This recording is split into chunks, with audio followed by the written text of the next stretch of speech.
noite, meus preciosos irmãos e irmãs, no nome do Senhor Jesus Cristo. É uma grande satisfação estarmos mais uma vez juntos nessa programação de fé. Programação que tem por objetivo único levar a conhecimento de todo aquele que puder parar e dar crédito o Evangelho de nosso Senhor Jesus Cristo. Evangelho que começou a ser anunciado pelo próprio Senhor Jesus Cristo, passando aos seus apóstolos durante todos os períodos até chegar em nossos dias.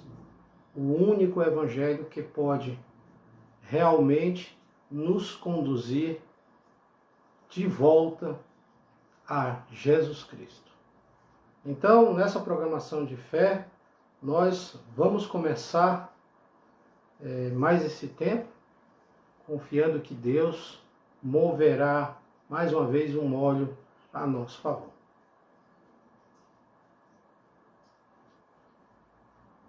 A gente declara que Deus é o mesmo Deus. And your life applied in His hands to be, Lord, I am the clay, thou art the potter. E tem deixado sua vida em suas mãos, dizendo: Senhor, eu sou o barro e tu és o oleiro. Then ask what you will. Faith will never move. It'll stand right there. Então peço o que desejar. A fé nunca se moverá, ficará exatamente lá. Circumstances will seem to fall from right and left, but that faith never moves because you're certain that He's God.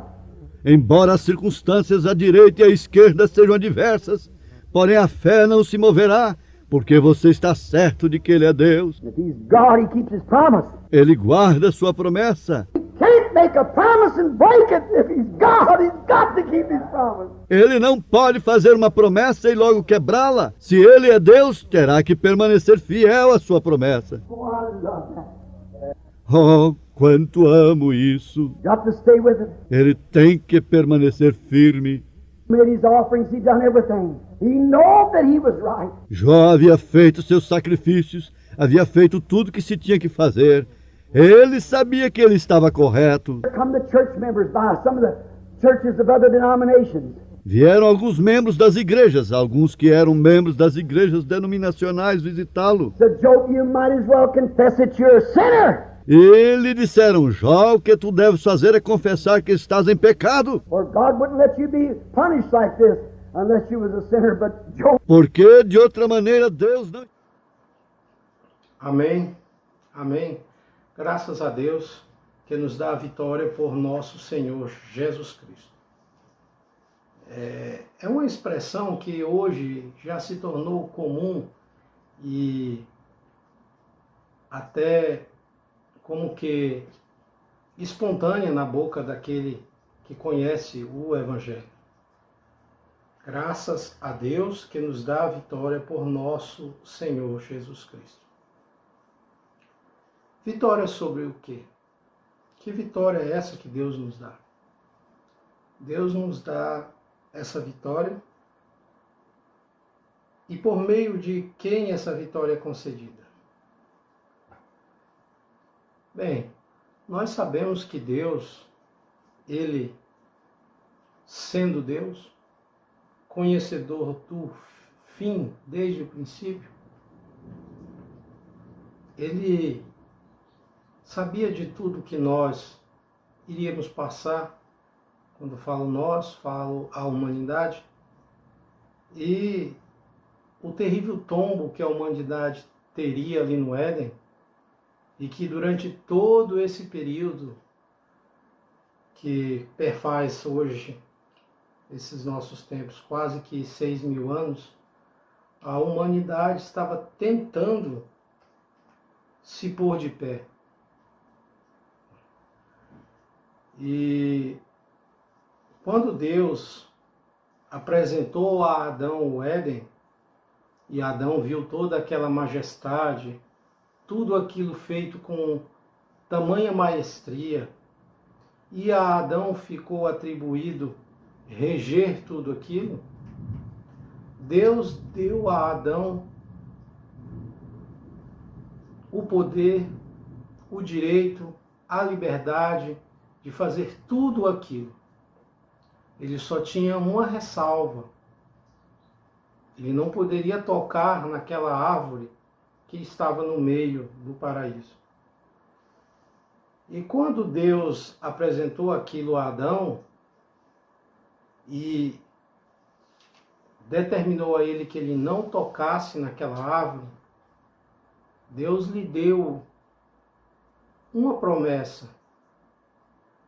E Deus disse para ele: Adão, tudo tu pode fazer, tudo tu pode tocar, tudo está em tuas mãos, você pode reger a tudo, só que você não pode tocar nem se aproximar dessa árvore que está no meio do paraíso, porque no dia que tu tocar, tu morrerá. E isso ali, Deus cumpriu. Era uma promessa? Sim, era uma promessa. Era uma sentença? Se tornou aquela promessa, passou a se tornar sentença no dia em que o homem pecou. E desde aquele dia a humanidade ela veio com grandes lutas e provas e sempre tropeçando e caindo no mesmo local.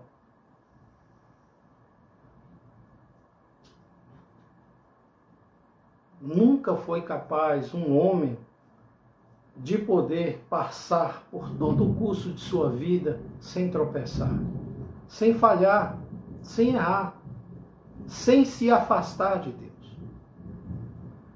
Mas quando Deus viu aquilo, e ele tinha que cumprir aquela promessa que ele fez a Adão, de que ele pagaria aquele preço de morte, e aquilo se tornaria uma sentença sobre ele, Deus amou tanto aquele homem que ele prometeu em um tipo para aquele homem a sua redenção.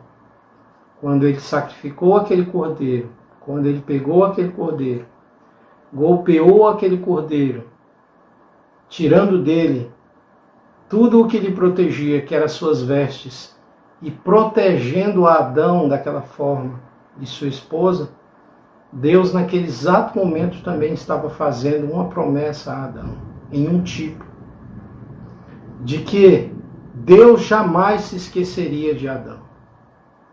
E que ele faria de tudo para ter Adão novamente naquele companheirismo santo que ele tinha antes dele ter que cumprir com aquela promessa feita a Adão de morte.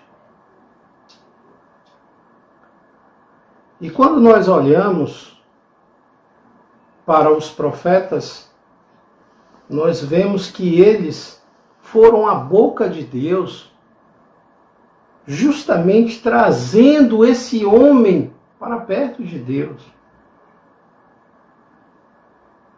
Meu amigo ouvinte, quando nós vamos no livro de Jeremias, nós vemos claramente o quão atento está Deus para as suas promessas.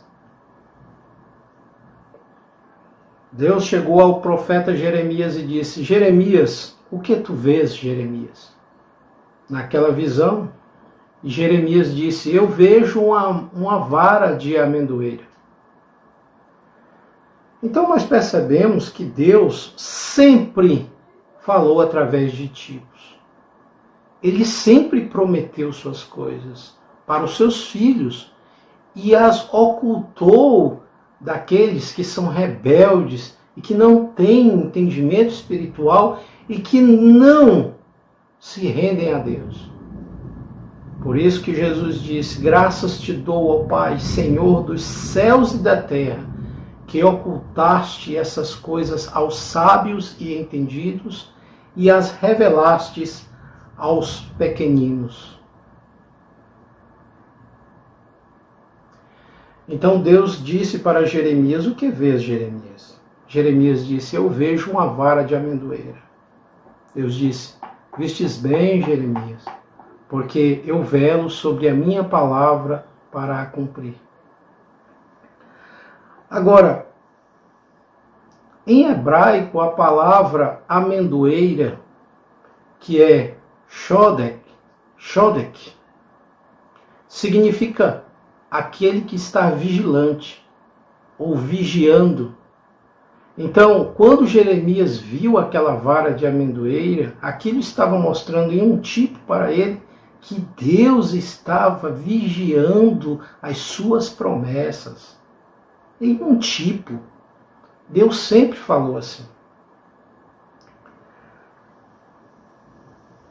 E quando Isaías veio, Isaías, ao se deparar naquela visão e expressá-la em Isaías 53, aquilo ali perturbou tanto as pessoas que liam aquilo, que nem mesmo o eunuco soube determinar o que era aquilo. Ora, o eunuco ia a Jerusalém levar as suas ofertas. Muito embora ele não podia entrar no templo, mas ele era recebido, porque ele trazia dádivas. E nenhum dos sacerdotes souberam explicar aquilo. E o que era aquilo?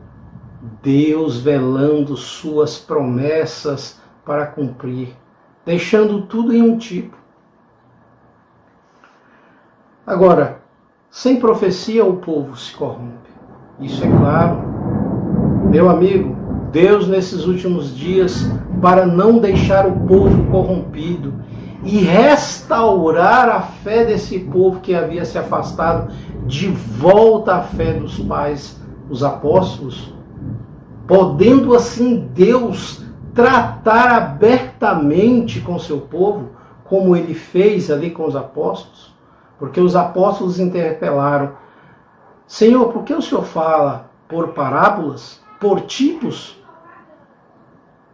Jesus disse: a eles não é dado conhecer os reinos dos céus, mas a vós vos é dado.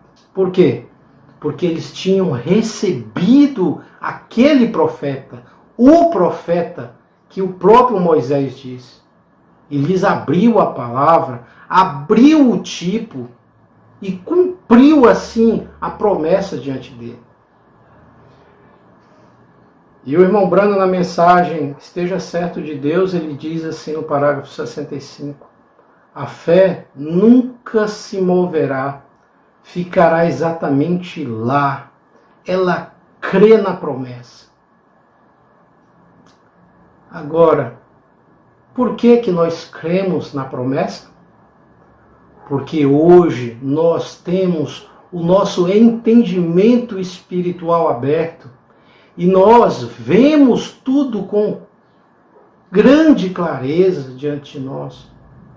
E sabemos que Deus tem cumprido todas as suas promessas para os nossos dias. Por quê? Porque Deus tem nos enviado um profeta, cumprindo o que ele mesmo profetizou ali em São Mateus, capítulo 17, versículo 11. Que ele enviaria Elias para fazer o quê? Para restaurar a lei? Não. Mas Elias iria restaurar. Então aquele Elias estava por vir. E quando a gente chega no livro de Atos, no capítulo 3, começando a partir do versículo 19, a Bíblia diz assim: arrependei-vos, pois, e convertei-vos, para que sejam apagados os vossos pecados, e venha assim o tempo do refrigério pela presença do Senhor, e envie ele a Jesus Cristo. Do que ele estava falando ali? Da segunda vinda de Cristo. O qual convém que o céu contenha até. Então estava por vir o tempo da restauração de todas as coisas. Então, esse tempo, ele precederia o quê? A segunda vinda de Cristo. E o que faria essa restauração? Quem faria isso? Jesus disse: Elias fará. Elias restaurará. Elias mostrará abertamente tudo o que estava ali escondido em tipos. E isso era uma promessa. Jesus disse: Elias virá primeiro e restaurará todas as coisas. E hoje nós temos esse entendimento. E quando nós olhamos e vemos todas as diversidades que está em nossa volta, e percebemos que em nós mesmos não existe capacidade para resolver os nossos problemas. E como o próprio apóstolo Pedro disse, Senhor, se a salvação é dessa forma, nenhum homem pode se salvar. Jesus disse, é verdade, Pedro, nenhum homem pode se salvar. Mas Pedro, lá no Éden, Deus fez uma promessa. Quando Deus matou aquele cordeiro, para sacrificar aquilo e cobrir a Adão, aquilo foi uma promessa. E ela será cumprida nesses dias. Jesus estava ali diante dele. A promessa de Deus feita há 4.000 anos antes a Adão e a sua raça. E estava cumprindo ali. Agora, no parágrafo 66, o irmão Branham diz, no finalzinho ele diz, Deus não pode fazer uma promessa e logo quebrá-la. Se ele é Deus, terá que cumprir e terá que permanecer fiel à sua promessa. Ora, ele cumpre as suas promessas. O problema é que o cumprimento das suas promessas não são como o homem imagina, ou predetermina, ou pensa que vai ser. Porque aquilo está velado diante dos seus olhos. E ele não consegue ver abertamente. Mas nós temos uma promessa. Como nós vamos saber olhar isso? Meu amigo, ouvinte, meu irmão de fé, nós precisamos olhar pelo um olho profético, porque é a única forma que Deus revela seus segredos ao seu povo. Foi isso que ele diz ali no livro de Amós. Quando ele mostrou que aquele atalaia estava pronto e observando, ele disse, certamente o Senhor Jeová não fará coisa alguma sem revelar, olha, os seus segredos aos seus servos, os profetas. Então, por onde passa o segredo de Deus? Por um profeta. E o que aquele profeta faz com aquele segredo? Aquele profeta abre aquele segredo e mostra para o povo a promessa de Deus se cumprindo nos seus dias. E aquilo se torna vivo. Ora, Deus tinha nos prometido em sua palavra que ele nos enviaria um profeta para tirar da confusão que esses dias iriam trazer ao homem, ao ponto de que o homem deixaria de ouvir a sã doutrina para ouvir doutrina de demônios. E o que poderia tirar o homem dessa confusão? Um profeta. Para fazer o quê? Para abrir a palavra, mostrando o quê? Que Deus continua velando sobre sua palavra. Para fazer o quê? Para cumprir as suas promessas. E hoje a Bíblia é o livro mais atualizado que existe. Eles lançam um programa, a ciência lança um programa, lança um aplicativo e logo eles têm que lançar em seguida uma atualização. Por quê? Aquilo ficou para trás. E logo é a atualização 3.1, 3.5, 5.3, porque aquilo rapidamente fica desatualizado, ultrapassado. Mas isso não acontece com a palavra. Por quê? Porque Deus vela sobre sua palavra, sobre suas promessas para a cumprir. Agora, precisamos ter o olho espiritual para ver Deus cumprindo suas promessas nesse dia.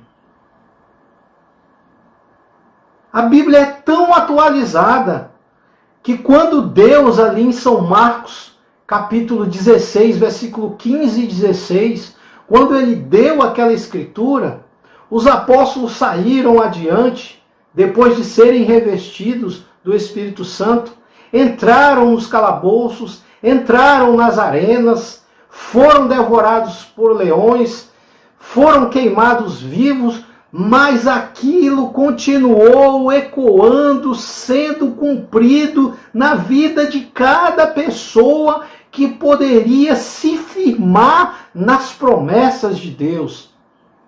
E o que foi dito ali? Ide por todo mundo, pregai o evangelho a toda criatura. Quem crer no evangelho e for batizado como o evangelho manda, será salvo. Essa foi uma promessa dada por Jesus Cristo aos apóstolos e que continua ecoando até os dias de hoje.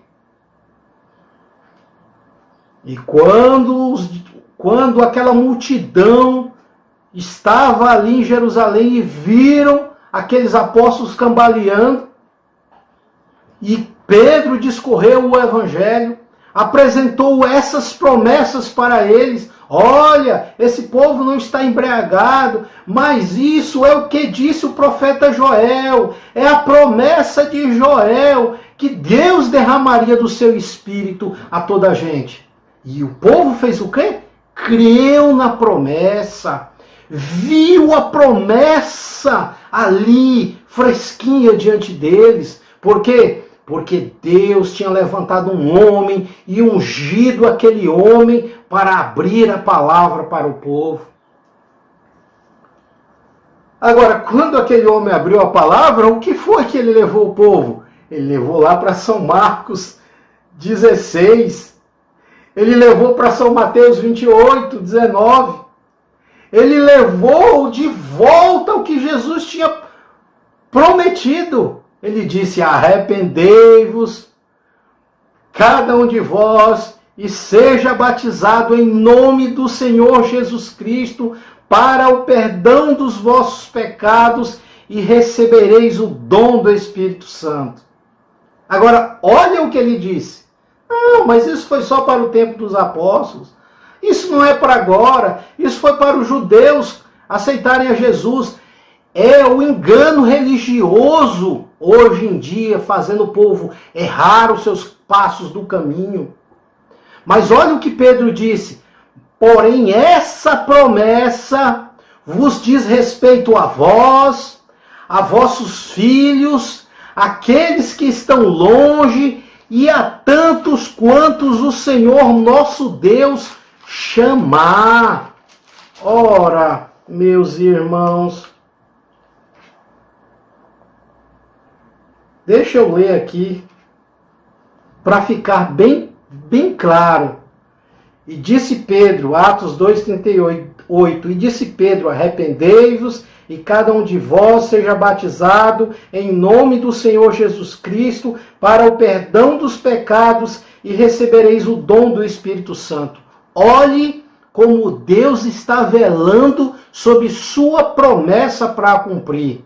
Olha o que ele disse: porque essa promessa do batismo em nome do Senhor Jesus Cristo para o perdão dos pecados, olha, porque essa promessa vos diz respeito a vós, a vossos filhos e a todos que estão longe, e a tantos quantos Deus nosso Senhor chamar. Meu amigo ouvinte, meu irmão, Deus está chamando hoje? Está. Então essa promessa é para ser cumprida nesses dias, sobre todos aqueles que forem chamados.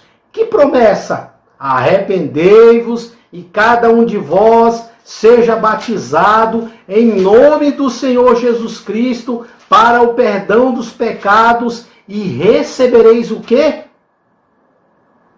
O dom do Espírito Santo. Olha o que Paulo disse. Quando Ananias foi ter com Paulo, o grande Saulo de Tarso, olha o que ele disse. Depois daquela visão, Paulo ficar 3 dias orando e jejuando, Ananias chegou ali e disse: e agora, por que te detens? levanta-te e batiza-te. Cumpre a promessa na tua vida, Paulo. E lava os teus pecados invocando o nome do Senhor. Meu irmão, Deus, na sua sabedoria, infinita misericórdia, nos levantou um profeta nesses dias, cumprindo as suas promessas e nos mostrando que essa promessa do batismo em nome do Senhor Jesus Cristo para o perdão dos pecados e para o revestimento com o Espírito Santo estaria eficaz hoje em nossos dias, precisando ser cumprida em nossas vidas. E para isso, Deus nos enviou um profeta. E esse profeta, ele nos diz: Deus não pode fazer uma promessa e logo quebrá-la. Não pode.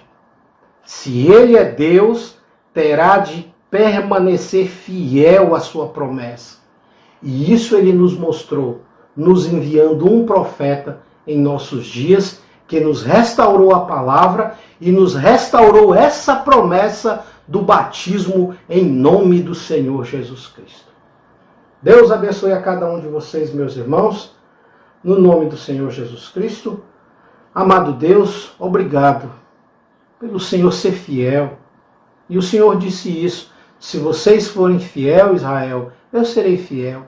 Todavia, se vocês não forem fiel, eu permaneço fiel, porque não posso negar a mim mesmo. Ele não pode negar que ele é misericordioso, que ele é bondoso, que ele é o amor ágape expressado ali no Calvário e nos dando hoje a promessa de que um dia ele voltará e nos tirará desse hospital de pestilento, e onde ele estiver nós estaremos sempre a seu lado. Ajuda-nos, ó Deus, a cumprir em nossas vidas a tua palavra, observando cada promessa tua, no nome de Jesus Cristo. Amém. We're watching for the coming of that glad millennium day, when our blessed Lord shall come, catch his waiting bride away. All the earth is groaning, crying for that day of sweet release, when our Savior shall come back to earth again. Oh, our Lord is coming back to earth again. Yes, our Lord is coming back to earth again. Oh, Satan will be bound, 1,000 years will have tempter then, after Jesus shall come back to earth again. How many's ready? Raise your hand.